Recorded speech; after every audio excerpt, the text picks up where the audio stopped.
Testing? Great. So, good afternoon, everyone.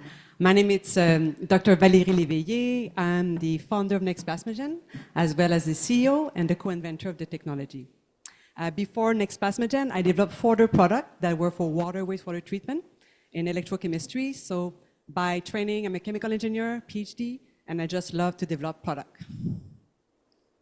So we have an amazing team of 3 employees, all specialized in plasma or in biomolecular specialties and clinical trial as well. And we have also radiation oncologists and oncologist surgeon working at the CHUM in Montreal as investigator for our device. And we have a full-time lab supervisor at the CHUM as well. What we're trying to solve is cancer recurrence for high-risk patients because it's literally an unmet need. Just for breast cancer, for high-risk patients, it's up to 40%, the recurrence rate. For skin cancer, it can go up to 72%. And for non-small cell lung cancer, it can go up to 40%. The standard of care, you know them all. External beam radiation is fantastic. My radiation oncologists love it too. But there's lung fibrosis, heart disease, and other secondary effects. Brachytherapy, it's a complex and long and costly treatment. And surgical cavity shaving. The surgeon can decide to remove more tissue for the breast, but then it comes with a poor cosmetic outcome, and it has not been proven in paper to reduce cancer recurrence. Our solution, it's called the convertible plasma jet, and it's a patented intraoperative platform device that consists of a control unit, you see on the right side, and the applicator in the middle. And at the tip of the applicator, you will have what we call a plasma jet.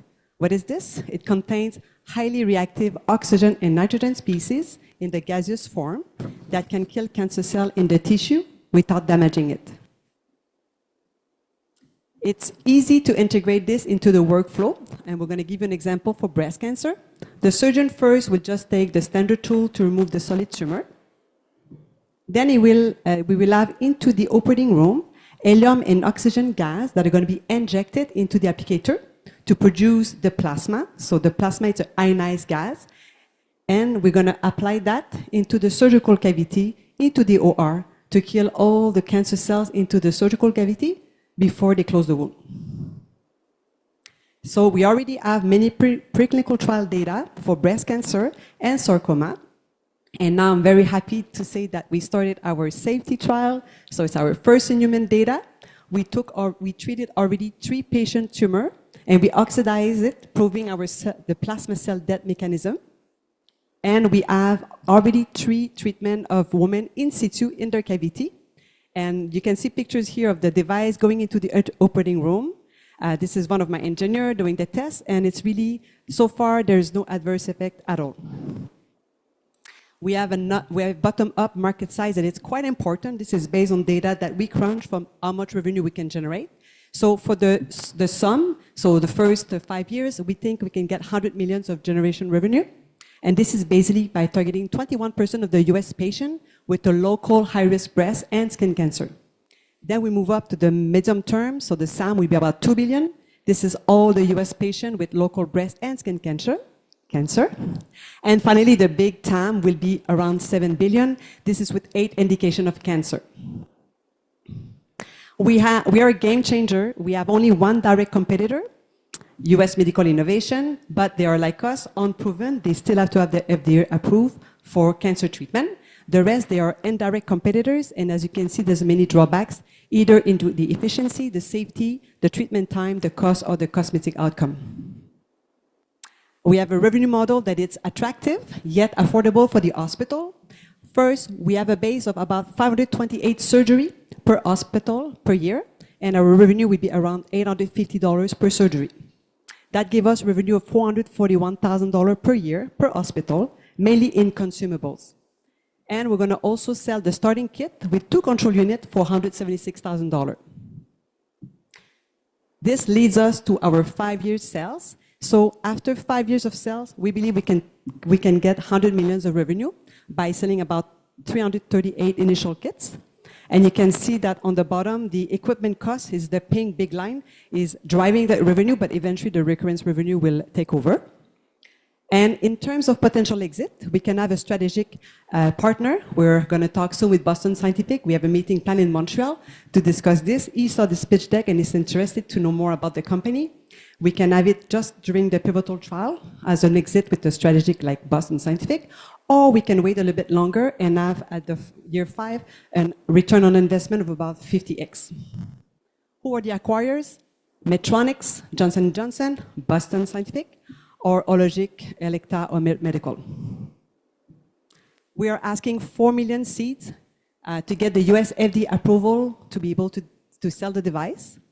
And with that, we're very good in Canada to get non-dilutive funding. So for the 4 million seed, I can get 1.64 million of non-dilutive financing, mainly provincial and federal grants and tax credits.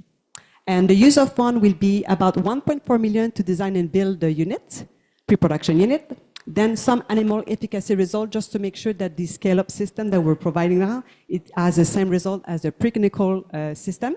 Then we're going to do the pivotal trial for 2.7 million, and the rest is the operation of the company. There we go, the 3 minutes. I'm open for your question now. Thank you. Question? I'm curious, what do you see as your biggest operational bottleneck to adoption? Is it the clinical evidence? Is it the surgical workflow? Is it hospital purchasing, reimbursement, manufacturing? They're all in the list. I think the clinical trial is a big one for sure. We already have animal data. I didn't show to them, but we're very confident. We mimicked the lumpectomy into a mice, and then we applied plasma in the surgical cavity. So we know that the data are strong. We can always improve them, and that's what we want. But clinical trial is the first one. Reimbursement strategy, for sure. We don't have a reimbursement code right now. Radiotherapy, intraoperative radiotherapy that used to treat the cavity by putting the beam in it, 45 minutes into the OR. They have reimbursement up to $6,000 or $8,000 US. So that could be something we can think about, or lumpectomy in the $2,000, $3,000. We don't have a code. We're going to be in them or even lower because our revenue, you see the revenue is about 850. So that's going to be the second order. But we have a plan. I have a Washington, US consultant for reimbursement that works with me. The plan is done. Now the strategy has to be laid out for every year. So those are the two big ones. In terms of adoption with the surgeon, I have a surgeon investigator, and she has a partner. And the radiation oncologist is on board. You're going to say, why you have radiation oncologist? Because they want to do a trial in parallel with mine, or maybe in the same, where they can show that they can reduce dosage of radiation therapy if plasma is applied locally. And now we can think about much more like quality of patient life, reducing side effect, quicker recovery time, etc. So there's many more into the manufacturing. This device is the prototype that I showed you. I have a V6 version that is much more nicer and fits the surgeon needs. I'm the chemical engineer here, and it's 5th generation. So in terms of manufacturing, everything is off the shelf, and we customize all the circuit board and all that. So the cost of building it will be very low. So we can get about a margin of 85% gross margin. Any questions online? Let's see. So maybe could you explain the clinical endpoint for the FDA submission, the strategy? What is the endpoint there? Yes. So right now we just saw the data for the first in human safety, and the endpoint of that is cosmetic safety and exploratory point for the efficacy. That's why we're using ex vivo tumor, and we're treating them to see the results. For the pivotal trial that is upcoming, that we're asking funding, we are going to do a 2-phase. So for a 2-year trial, we're going to look at the destruction of the cancer cell into the tissue using ex vivo samples, and we're going to also look at the safety into the cavity of the patient. And of course, we're going to look at the cosmetics, the recovery time, toxicity local.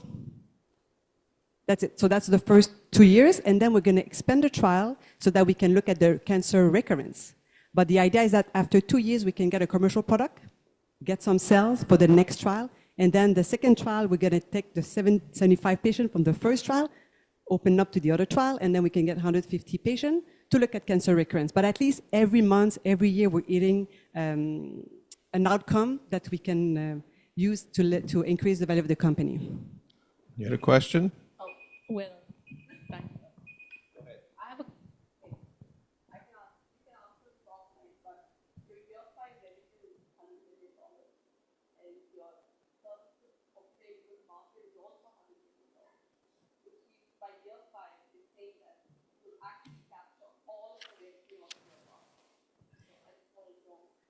That's exactly right. So in 5 years, we think we can get 100 million, and that corresponds to 21% of the US patients that have high-risk breast cancer and skin. So that's why the first market, which is usually the short-term market, the SOMM, we think we can get it in 5 years.